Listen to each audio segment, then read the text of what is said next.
தமிழ்துறை மாணவ மாணவிகளுக்கும் இந்த நிகழ்ச்சியை ஏற்பாடு செய்து எனக்கு பேச வாய்ப்பு வழங்கிய தமிழ் அறிஞர் பெருமக்களுக்கும் எனது மனமார்ந்த நன்றி. ஸ்டீவன் சாரை பற்றி நான் ஒரே ஒரு வார்த்தை தான் சொல்ல முடியும். சிலம்பக்கலையை நான் ஆய்வு பண்ணும்போது இது வெறும் கரகாட்டத்தோடு சேர்ந்து ஆடப்படக்கூடிய கலை அல்ல, இல்லை அங்கங்கே திருவிழாக்களில் ஆடக்கூடிய கலை அல்ல, இது தமிழருடைய போர் முறை அப்படிங்கிற ஆதாரத்தை நான் தேடி அலைஞ்சிக்கிட்டு இருந்தபோது ஸ்டீவன் சார் தமிழ்நாடு அரசு பத்திரிகையில் சிலம்பாட்டம்னு ஒரு கட்டுரை எழுதியிருந்தார். அந்த கட்டுரையில் ஸ்டீவன் சார் சொன்ன அந்த ஒரே வார்த்தை எனக்கு என்னுடைய கருத்தை அன்றைக்கு நிறுவுவதற்கு அது போதுமானதாக இருந்தது. சிலம்பம் என்பது வெறும் கம்புக்கு மட்டும் உரிய பெயர் அல்ல, அனைத்து ஆயுதங்களுக்கும் பொதுவான ஒரு பெயர் அப்படின்னு சார் சொன்ன கருத்தை உள்ளே கொண்டாந்து என்னுடைய கருத்தை நான் ஆய்வு பண்ணி ஆய்வெல்லாம் நிறைவு செஞ்சுட்டேன். ஆனால் இந்த ஆய்வு முடிஞ்சு 25 ஆண்டுகள் ஆகியும் கூட அதற்கான ஒரு சரியான ஒரு இலக்கிய ஆதாரம் எனக்கு கிடைக்கல. எப்போவுமே நான் நினைப்பேன், நான் ஏங்கலை, என்னை யாரோ ஒருத்தர் இயக்கிக்கிட்டு இருக்காங்க. நமக்கு முன்னால் காலங்காலமாக சித்தர் பெருமக்கள் இந்த கலையை காப்பாற்றணும் அப்படின்ட்டு ஓலைச்சுவடிகளை எழுத்தால் எழுதுவாங்க. ஆனால் ஓலைச்சுவடிகளில் நம்ம நினச்ச மாதிரி படம் வரைய முடியாது. அவங்களுக்கு படம் வரைய தெரிஞ்சிருந்தாலும் கூட வரைய முடியாது, அந்த ஓலைச்சுவடி கிழிஞ்சு போகும். அப்போ தங்களுடைய கருத்தை எப்படி வெளிப்படுத்தணும் அந்த சமுதாயத்துக்கு அப்படின்னு ஒரு வேதனையோட அவங்களுடைய ஆன்மா இந்த பிரபஞ்சத்தில் நம்மளை சுற்றி அப்படியே நகர்ந்துக்கிட்டே இருக்கும். சரியான நேரத்தில் சரியான ஒரு பிறவி பிறக்கும்போது அந்த பிறவியை அவங்க கையில் எடுத்துக்கிடுவாங்க. இப்படி ஒவ்வொரு துறைகள்லையும் ஒவ்வொருத்தர் சுவடிகளை சேகரிக்கணுமா, தமிழ் தாத்தா ஊவே சாமிநாத ஐயர். தமிழனுடைய பெருமையை உலகத்துக்கு எடுத்து சொல்லணுமா, டாக்டர் கால்டுவெல். நம்முடைய தொல்பொருள் அகழாய்வில் பெரிய சாதனை சாதித்த ஆதிச்சநல்லூரில் 32 ஆயுதங்களை கிடைச்சிருக்க, அதை வெளியே யார் கொண்டாந்தா? அலெக்சாண்டர் ரே அப்படிங்கிற இங்கிலாந்து நாட்டு தொல்பொருள் அகழாய்வுத்துறை அதிகாரி. அப்போ ஒவ்வொன்றையும் பின்னால் இருந்து ஒரு சக்தி நம்மளை இயக்கிக்கிட்டே இருக்குது. நம்ம நினைக்க உங்கள் வீட்டில் உங்களை தூக்கி தூர போட்டால் தான் நீங்கள் ஒழுங்காக வேலை செய்கிறீங்கன்னு அர்த்தம். என் வீட்டில் என் மனைவி என்ன நல்ல ஒன்றும் சொல்லக்கூடாது. வீட்டுக்கு காரி வாங்கி கொடுக்க மாட்டேங்காரு, அது செய்ய மாட்டேங்காரு, வீட்டையே கவனிக்க மாட்டேங்காரு, எப்போ பார்த்தாலும் இதையே செஞ்சுக்கிட்டு இருக்காரு அப்படின்னு சொன்னால் நான் ஒழுங்காக வேலை செய்தேன். உங்களை பாராட்டினா நீங்கள் சமுதாயத்துக்கு எதுவுமே செய்யலை, மனைவிக்காக வேண்டிய நம்ம குழந்தைகளுக்காக வேண்டிய வாழ்ந்துக்கிட்டு இருக்கோம். இந்த ட்ராயின்னு ஒரு படம் பார்த்துருப்பீங்க. அந்த அக்லீஸ் அப்படிங்கிற வீரன் கடைசியில் போருக்கு போகும்போது அம்மாவை பார்ப்பான், ஆசீர்வாதம் வாங்கிறதுக்கு போவான். ஏமா நான் போவேண்டான்னு நினைக்க, எனக்கு போகிறதுக்கே பிடிக்கல அப்படிமா.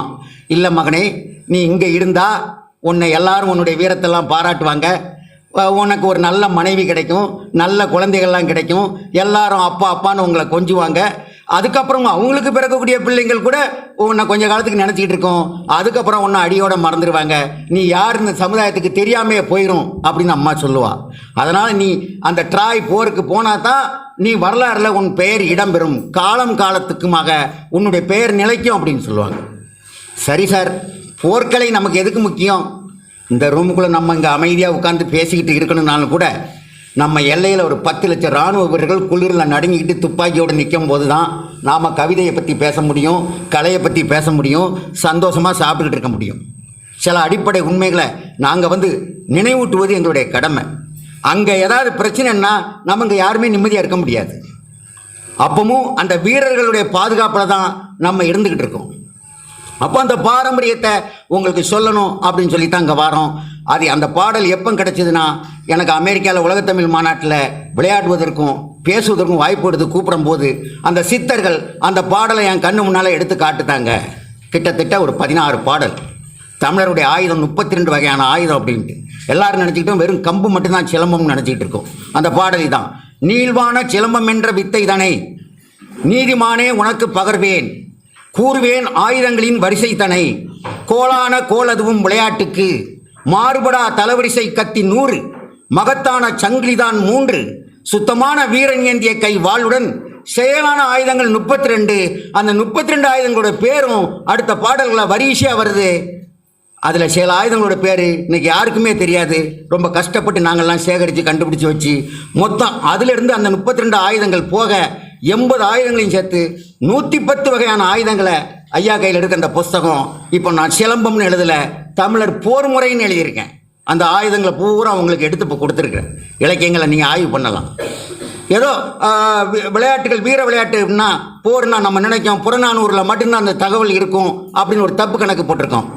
எல்லா இலக்கியங்களுக்குள்ளேயும் போர் சம்பந்தப்பட்ட தகவல்கள் அப்படியே பரவலாக விரவி கிடக்கு.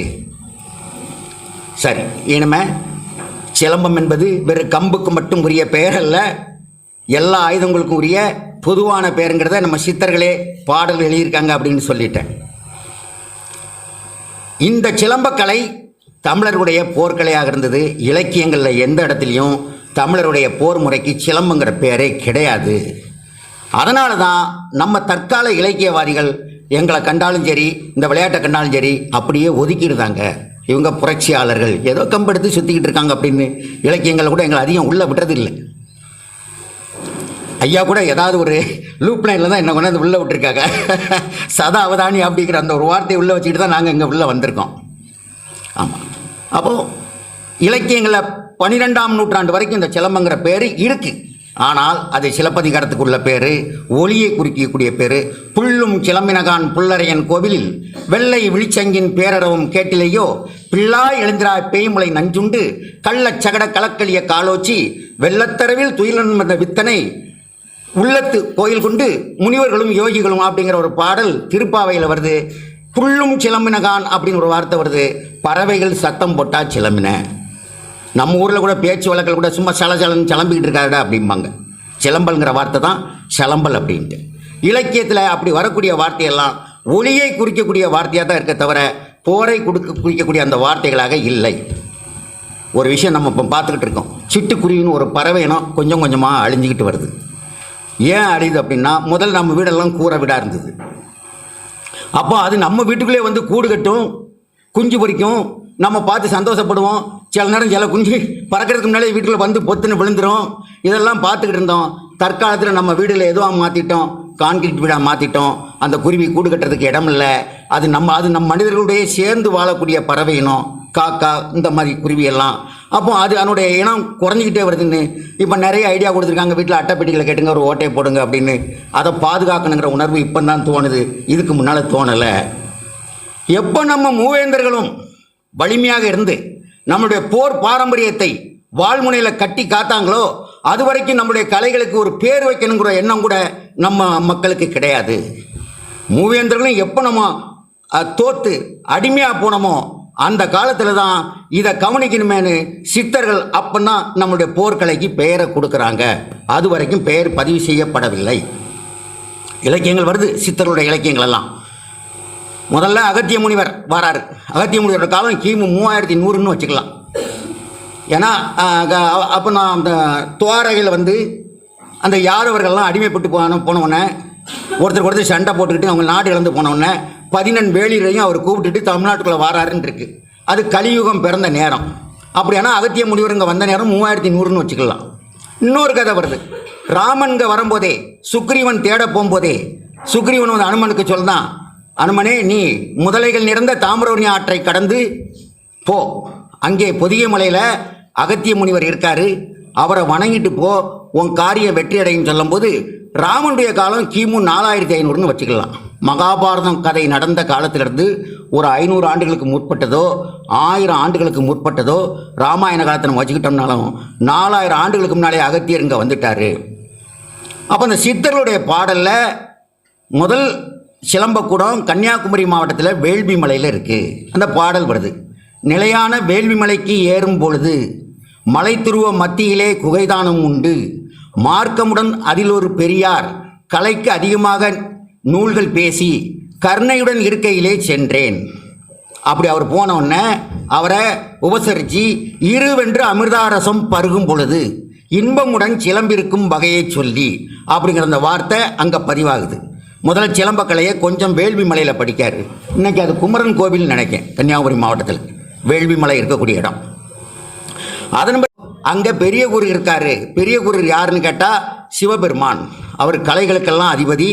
அது இந்த நடன அந்த நிலையில் நிற்கிறதே, பரதநாட்டிய நிலையில் நிற்கும் போதே தெரியும் அவர் கலைக்கு அதிபதி தான், எல்லா கலைகளுக்கும் அதிபதி. அவர் தான் சிலம்பத்துக்கும் பெரிய குரு. அப்போ பொதிகை மலைக்கு வராரு.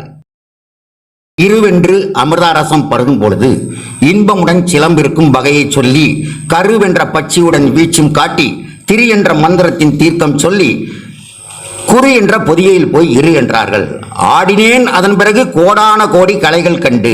சிலம்பத்தை மட்டுமில்ல, நாடி ஜோதிடத்தை படிக்கிறாரு, வைத்தியத்தை படிக்கிறாரு, வர்மத்தை படிக்கிறாரு, நாட்டிய கலையை படிக்கிறாரு.